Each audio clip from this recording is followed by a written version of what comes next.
Assalamualaikum warahmatullahi wabarakatuh.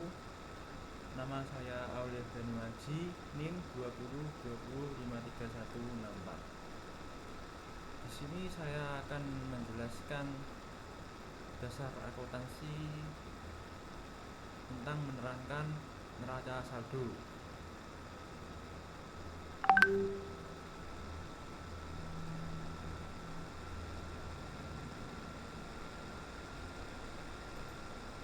Neraca saldo yaitu daftar yang berisi kumpulan seluruh rekening atau perkiraan buku besar.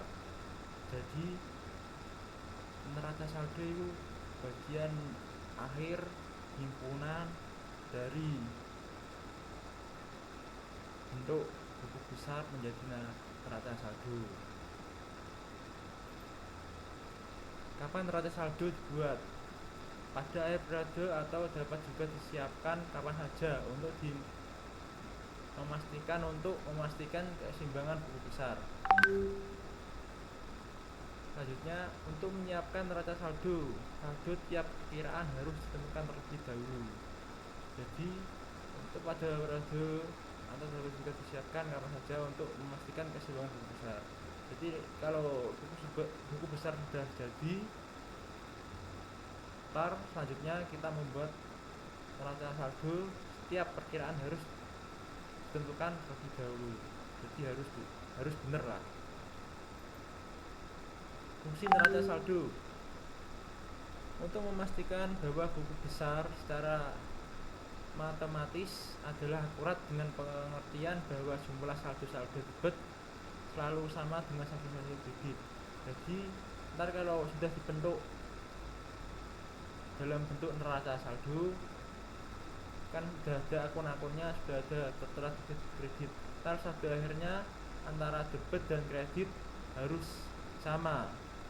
Misal kalau debitnya itu 20 juta, kreditnya harus 20 juta. Kalau hasilnya nggak sama, berarti buku besarnya atau jurnal umumnya ada yang salah. Namun jika neraca saldo sudah seimbang, bukan berarti catatan akuntansi benar-benar akurat.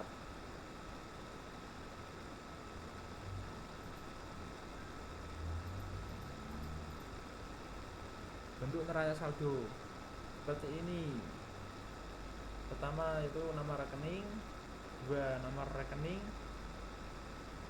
3 debit, 4 kredit. Jadi bentuk neraca saldo seperti ini. Contoh neraca saldo: nama rekening, kas, debit 356.250, piutang 5 juta, kendaraan 150 juta, peralatan 50 juta, hutangnya masuk ke kredit 50 juta, modal 500 juta, pendapatan 13 juta, beban telepon 1 juta, beban asuransi 750. Jadi debitnya kalau ditambah semua hasilnya 563 juta. Kreditnya pun kalau ditambahkan semua menjadi 563 juta. Jadi antara debit sama kredit itu harus sama.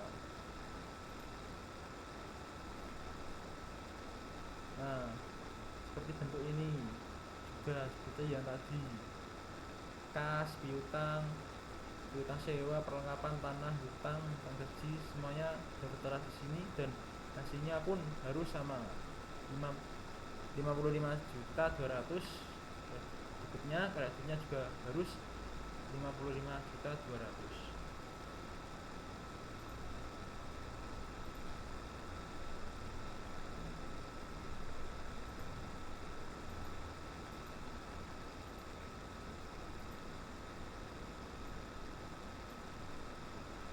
Bentuk neraca saldo sama seperti tadi.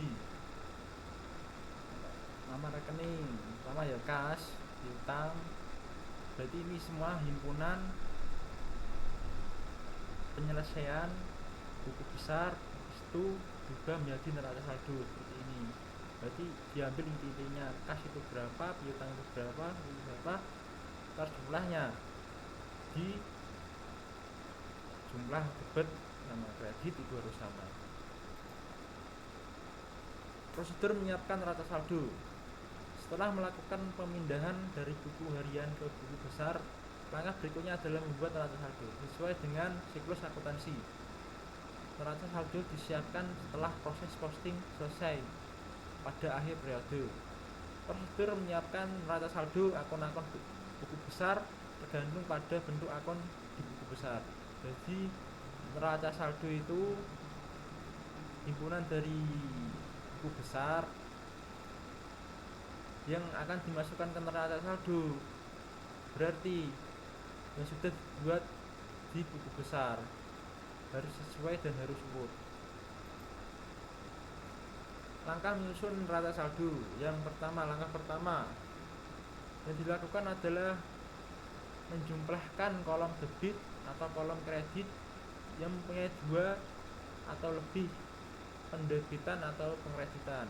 Jadi kalau akunnya sudah masuk, debitnya berapa, kita tinggal menjumlahkan. Kalau kreditnya itu berapa, kita tinggal menjumlahkan. Pokoknya hasil akhirnya itu sama. Untuk akun yang hanya memiliki satu pengkreditan atau pendebitan tidak perlu dilakukan penjumlahan. Jadi kalau ada akun dari salah satu pendebitan atau pengkreditan itu ya nggak usah dijumlahkan, langsung jumlahnya itu ya itu, kalau kas berapa ya itu hasilnya itu. Langkah kedua adalah menghitung selisih antara jumlah debit dengan jumlah kredit untuk menghitung terjadinya saldo debit atau saldo kredit. Jadi menghitung selisih antara keduanya. Langkah ketiga adalah memindahkan masing-masing saldo debit atau saldo kredit ke kolom debit atau kredit yang ada di neraca saldo. Jadi dari buku besar ke neraca saldo, kalau buku besarnya kas misalnya, itu ke debit dia masukkan ke neraca saldo ke debit. Kalau piutang masuknya ke buku besar masuknya ke kredit, berarti neraca saldo masuknya ke kredit, berarti harus sama. Ini ada siklus transaksi terjadi dan informasi dibukukan pada dokumen sumber. Informasi pada dokumen sumber dibukukan pada buku harian atau jurnal. Jadi ini termasuk persamaan akuntansi. Ini jurnal umum, termasuk buku harian. Jadi kita mengecek per bulan itu pemasukannya berapa, pengeluarannya berapa. Lanjut ke sini, informasi transaksi dipindah bukan dari buku harian jurnal ke buku besar. Jadi jurnal pindah ke buku besar, posting. Jadi pindah ke buku besar berarti kita bedakan antara kas itu berapa, hutang itu berapa, privat itu berapa, dan seterusnya. Selanjutnya neraca saldo dibuat pada akhir periode. Jadi kalau buku besar sudah selesai, pas akhir periode kita buat neraca saldo. Habis itu kita jumlah semua hasil dari postingan lagi dari buku besar. Laporan keuangan, laba rugi, perubahan ekuitas, neraca arus kas, atas laporan keuangan. Ini belum sampai sini ya, kita sampai neraca saldo. Saya contohkan contoh yang pertama.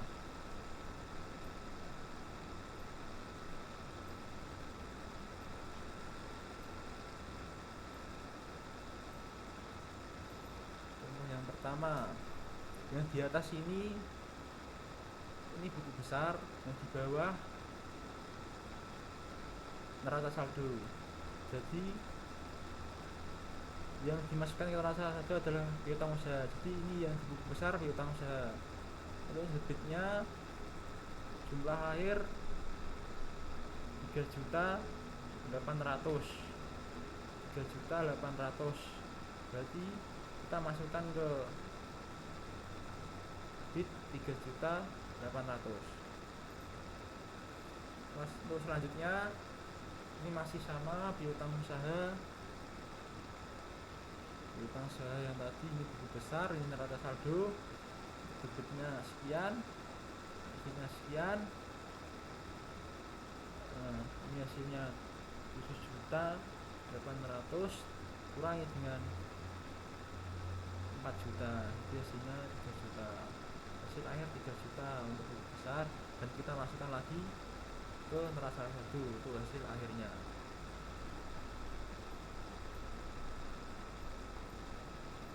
Itu contoh kedua.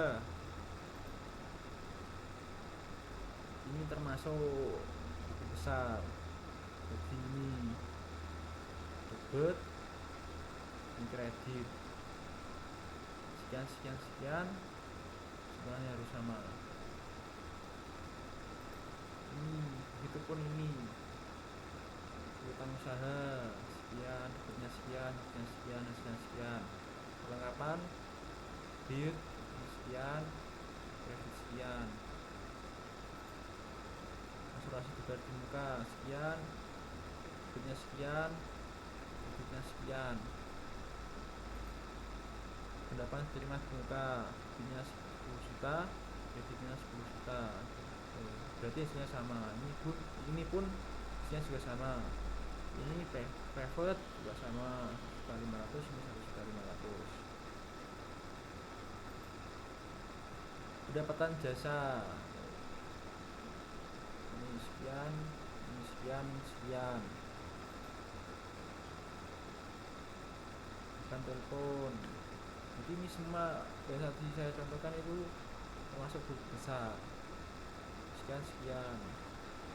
Berdasarkan informasi saldo akun buku besar tersebut, selanjutnya disusun neraca saldo. Informasi saldo buku besar bentuk T ini sama dengan informasi saldo berbentuk tabel bagian sebelumnya.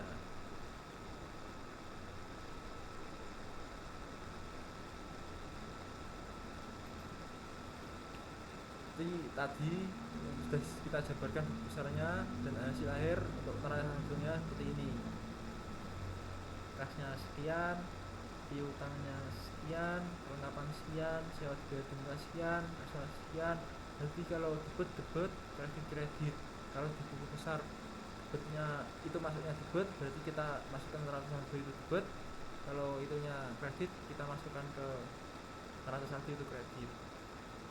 Dan hasil akhirnya jumlah debit itu 81.800.000, yang kredit 81.800.000.